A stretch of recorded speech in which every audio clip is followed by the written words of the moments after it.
Nagpupunta ako ng church para makilala si Jesus.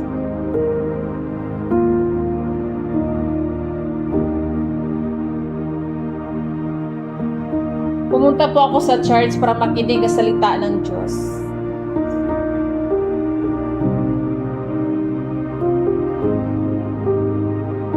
Magpupuri po ako sa Panginoon sa bawat oras, sa bawat araw.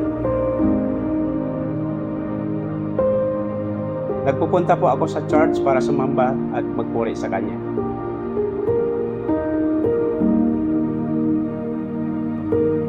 Nagpupunta po ako sa church para makiisa para sa gawain ng Panginoon.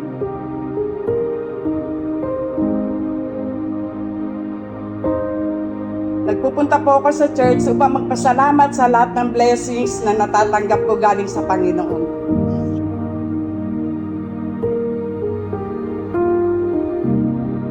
Nagpupunta ako sa church dahil sa aking pananampalataya.